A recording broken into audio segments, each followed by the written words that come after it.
Eh bien, salut tout le monde, ici Kev by Intel. Donc, je suis ravi de vous revoir pour une nouvelle vidéo en ce qui concerne les pointeurs. Donc, j'avais fait une première vidéo sur les pointeurs de type de référence. Ça veut dire que de référence, qu'est-ce que ça veut dire? Qu'est-ce que cela voulait dire? Qu'on crée finalement une étiquette sur une variable. Voilà, qu'on pouvait finalement passer par le pointeur pour modifier une variable. Voilà, tout simplement. Donc là, ce que je vous propose de faire, c'est d'utiliser le pointeur comme étant une variable dynamique. Ce qui peut être très utile quand vous avez, j'allais dire, quand vous déclarez beaucoup de variables, énormément de variables, ce qui nécessite énormément de mémoire. Si vous avez, je sais pas moi, 20 milliards de lignes de code, etc., il faut au cours du programme, dès qu'on n'a plus besoin d'une variable, la, la, la supprimer, quoi. Supprimer son adresse, enfin sur son emplacement et son contenu, tout simplement. Donc pour ce faire, je vais tout de suite déclarer un pointeur de type A. C'est la syntaxe à suivre, hein, donc il n'y a pas le choix, c'est comme ça.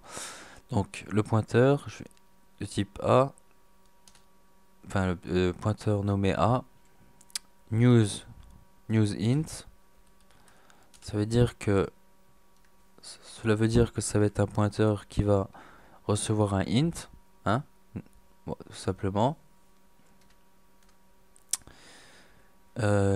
Ici, je vais lui faire un printf, printf. Je vais lui mettre entre la valeur de a anti/n, voilà, point virgule. Je vais faire scanf de c. Oh, par contre, le S là que vous avez là, c'est ça, je l'ai pas dit dans toutes les autres vidéos, mais il est obligatoire sur Visual Studio 2015, il est obligatoire, donc cherchez pas à comprendre. Donc scanf, et là on va lui mettre tout simplement %d, alors %d, et là on va lui mettre le nom de la variable. Donc pour ce faire, attention à la syntaxe.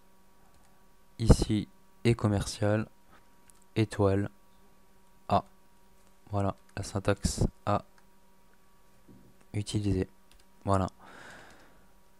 Donc, on peut lui afficher, j'allais dire, coller, donc, la valeur de A, la valeur de A et de,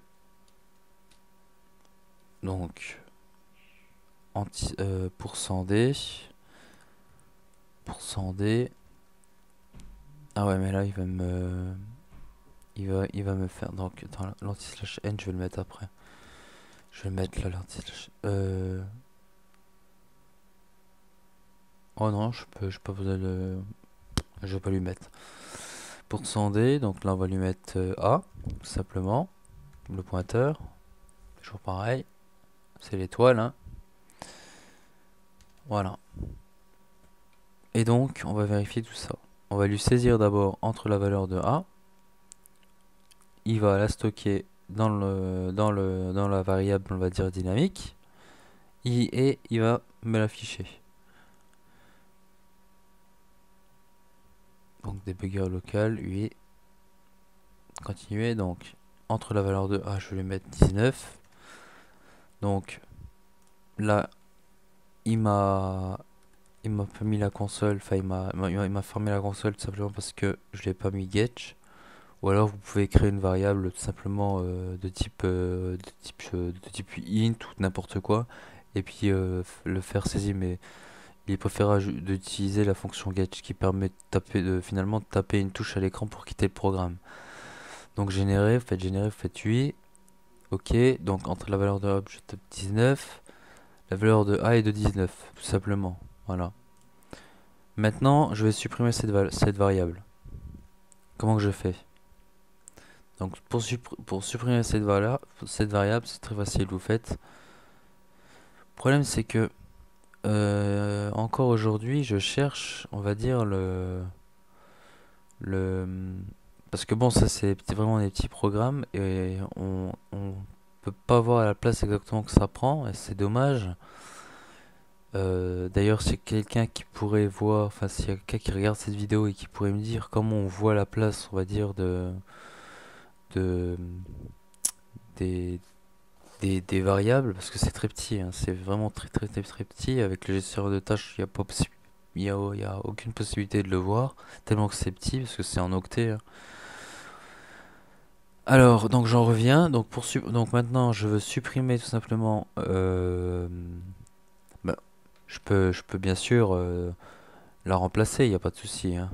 Je peux ici, je peux tout simplement aussi entre une nouvelle valeur de a. Donc, par exemple, copier, ça changera rien. Entre la nouvelle nouvelle valeur de a, voilà, pourcent. Mince, je fais ça, copier, coller, ça changera rien, ça prendra pas plus de place, ça copiera tout simplement ça, ça remplacera l'ancienne valeur par la nouvelle. Donc là, je fais débugger, je fais 8. Là, par exemple, je vais faire 19. La valeur de A est de 19. J'ai oublié le anti/n. Donc entre la valeur de A, je vais mettre 28. Et puis là, normalement, ouais, je l'ai pas mis. Normalement, j'aurais mis la valeur de. Ici, j'aurais dû lui mettre copier, coller la valeur de A et de 28. Voilà, tout simplement. Donc, je démarre. On a recommencé. C'est très mal fait, mais c'est pas grave. 19, hop, la valeur de A est de 19. Entre la nouvelle valeur de A, je vais lui mettre 23. La valeur de A est de 23. Vous voyez que ça a tout simplement copié la valeur dans. Enfin, on n'a pas créé une autre variable. Donc maintenant, ce que je veux faire, c'est supprimer. Donc là, je vais juste garder l'essentiel, juste ça. Maintenant, ce que je veux, c'est supprimer finalement la variable.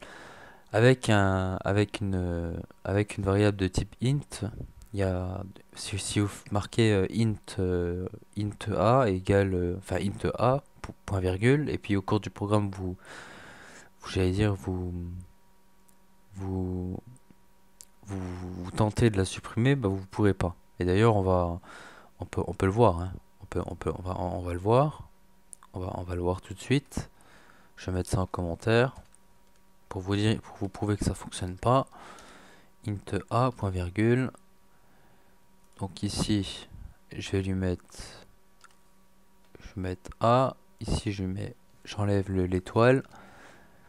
Voilà, je débug. Donc, bien sûr, hein, je vais toujours pouvoir entrer 19. Hop, la valeur est de 19. C'est exactement la même chose. Sauf que si maintenant je vais faire a égale nul ptr, et ben ça va m'envoyer bonbon. Voilà. Ça va tout simplement, m'afficher une erreur. Pourquoi? Parce que je peux pas la supprimer. Je peux pas la supprimer, je peux rien faire. Et je peux même en utilisant, je peux même faire un a, enfin delete a. Là, je suppose aussi que ça fonctionnera pas. Non, ça fonctionnera pas. Delete impossible de détruire des objets qui ne sont pas des pointeurs. Vous avez vu? Regardez, c'est marqué en plus. Impossible de détruire des objets qui ne sont pas des pointeurs. Donc ça veut dire que vous pouvez pas supposer. C'est marqué noir sur blanc en plus, hein. C'est vraiment là, c'est bêtement. En plus, je l'avais jamais vu. C'est vraiment marqué quoi. Impossible de détruire des objets qui ne sont pas des pointeurs. Donc voilà, ça prouve bien ce que je vous dis. Ça prouve bien que il est nécessaire de faire de l'allocation dynamique pour finalement optimiser le programme et puis que ça prenne pas énormément de place quoi dans votre programme, tout simplement. Alors voilà, j'espère que j'ai pas d'erreur. Si apparemment j'ai une petite erreur là, ouais, c'est tout simplement ça. Voilà. Et puis là, si je fais par exemple un delete, un delete A, voilà, point virgule, ça va me détruire, ça va me détruire A. Donc les 4 octets, les 4 octets de int là, ou les 2 octets de int, puis ils vont disparaître au cours du programme. Je sais que pour une variable c'est rien, mais pour 50 000 variables de type int, c'est beaucoup quand même. 4 octets fois je ne sais combien, ça va faire quand même beaucoup. Donc c'est quand même bien de voir finalement ce type de d'allocation dynamique pour voilà faut le savoir que avec des pointeurs on peut faire de l'allocation dynamique, et d'ailleurs moi je m'en sers que pour ça. Je me sers que pour ça. Soit vous faites delete A, donc delete A, ça, qu'est-ce que ça va faire? Ça va supprimer le contenu de juste le contenu et pas l'adresse, donc il y aura toujours l'adresse associée. On peut le voir. Donc si je fais un débugger pas à pas détaillé, on va le voir. Si je fais un, si je fais un, voilà, continuer, continuer, continuer, continuer. Voilà, donc entre la valeur je vais mettre 23, continuer. Voilà, je fais continuer, delete A, et puis là, normalement, quand il va arriver ici ça vaut 23, et je vais avoir une adresse complètement aberrante, et je vais avoir 23. Et je vais avoir rien du tout, zéro. Continuer, voilà. Vous avez vu, j'ai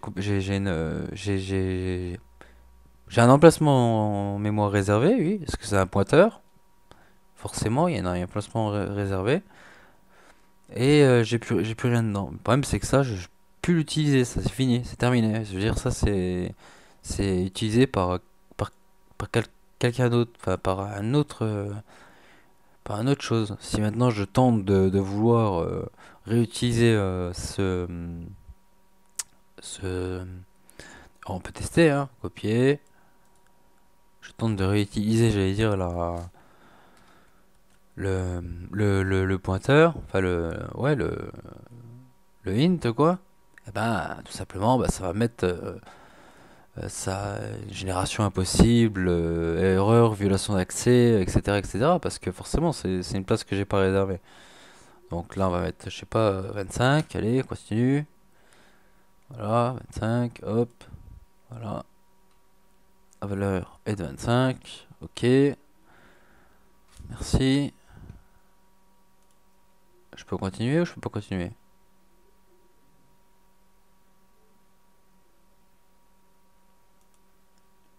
La valeur est de 25. J'ai compris. Alors, comment ça se fait que ça fonctionne pas? Alors, peut-être qu'il me prend pas en compte ici, donc on va lui mettre là. Debugger pas à pas, donc là. Euh, alors, Vance. Alors, continuer. Donc là, il associe le pointeur. Enfin, il associe une adresse au pointeur. Je fais continuer. Scanf, donc je vais mettre continuer. Hop, je vais lui mettre 22 par exemple. Fait entrer. Donc là, j'ai mon adresse et le.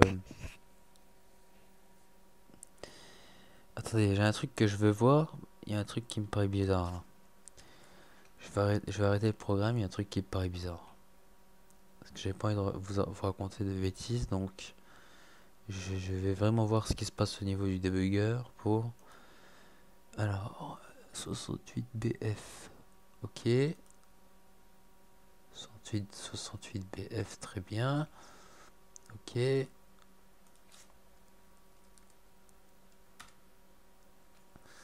Ok, 68BF, donc c'est toujours la même adresse avec le contenu. Donc c'est ça que je voulais vérifier. Continuer. Delay. Donc là, il a passé cette étape là. Donc là, maintenant, on va tenter de faire. Donc là, ce qu'il va me faire, il va me supprimer le 63.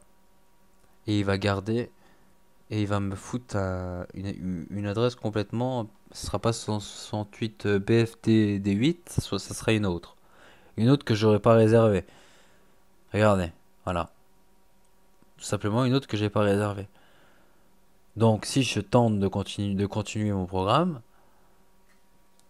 de continuer, ça va tout simplement me faire une violation d'accès parce que tout simplement j'ai pas réservé l'emplacement mémoire, c'est tout. Continuer, la variable est égale à 636. Hein? Tiens, c'est bizarre. 136, donc c'est que quelque part j'ai bon, de toute façon normalement c'est une violation d'accès, hein. Ça c'est clair et net, c'est une violation d'accès, ça c'est on peut réessayer peut-être. Attendez, je vais réessayer sans débugger. Ça ira plus vite. Sans le débugger, continuer. Donc 25, entrée.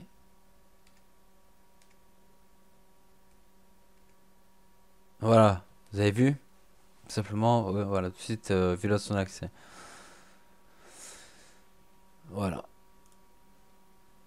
Donc pour ce faire, n'oubliez pas de... Parce que ça supprime que le contenu du pointeur. Donc n'oubliez pas de mettre A égale nul PTR. Point virgule. Et comme ça, je vais vous montrer ce qui se passe au niveau du debugger pas à pas et on terminera là-dessus. Alors, non. Alors, arrêtez. Source. Alors, debugger pas à pas. Passer à l'explosion d'un programme. Arrêtez.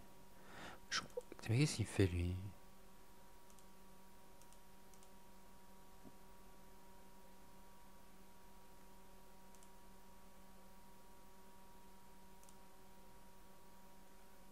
Oui. Voilà. On va se mettre là. On va se mettre là, on va se mettre là, on va se mettre là, on va mettre un peu partout. Et c'est au moment là, nul PTR, que je veux montrer que finalement, ben, il y aura plus d'adresse et il y aura plus de contenu. Tout simplement. Donc préférez nul PTR que delete. Delete, il est surtout utilisé pour les objets. Voilà, donc là, on a BD7 par exemple, BD7, donc on continue. On continue. 65 si tu veux, allez. BD7, 65, ok. Hop, on continue. On continue. Donc là, il va passer le nul PTR. Et regardez ce qui va se passer. Ici, il va me mettre 0x000. Voilà. Donc là, vous voyez, il a même pas passé le delete A. Que déjà, il a supprimé le contenu. Et il a supprimé, il a supprimé directement le l'adresse. Donc il a plus l'adresse. C'est terminé. Donc préférez plutôt que le delete, préférez nul PTR. Parce que nul PTR, j'allais dire, garde un emplacement en mémoire alors que le que nul PTR ne garde pas d'emplacement en mémoire pour l'adresse et pour le contenu. Il supprime carrément tout, en fait. Et c'est ça qui est parfait. Voilà, tout simplement. Voilà, donc je pense que j'ai tout dit. Bon, après, si vous voulez directement initialiser des variables, donc vous pouvez mettre par exemple ça, news int 15. N'oubliez pas que si par exemple ici c'est un double, si maintenant je fais un double, ça va être faux. Pourquoi? Parce qu'il faut que ça soit, voilà, news, il me le souligne tout simplement parce que ça doit être le même type que le pointeur. D'accord? Et ça marche pour tout type de variable. Ça, il faut le savoir pour des chars, pour des n'importe quoi. Voilà. Bon voilà, donc c'est la fin de cette vidéo. J'espère qu'elle vous aura plu. N'hésitez pas à poster vos commentaires. J'espère que j'ai pas été trop long dans ma vidéo. Ah si, 19, 20 minutes quand même, c'est quand même assez long. Mais bon. par rapport à l'autre vidéo que j'avais fait qui durait plus d'une heure. Bon, j'espère que voilà. Voilà ce que c'est l'allocation dynamique. C'est très utile dans le sens où quand on n'a plus besoin d'une variable, on la supprime et ça nous libère de la mémoire. Tout simplement, voilà. Voilà. Donc, moi, je vous dis à bientôt dans une prochaine vidéo sur le Raspberry Pi ou sur l'Arduino ou sur le langage C. Et puis voilà. Allez, salut tout le monde.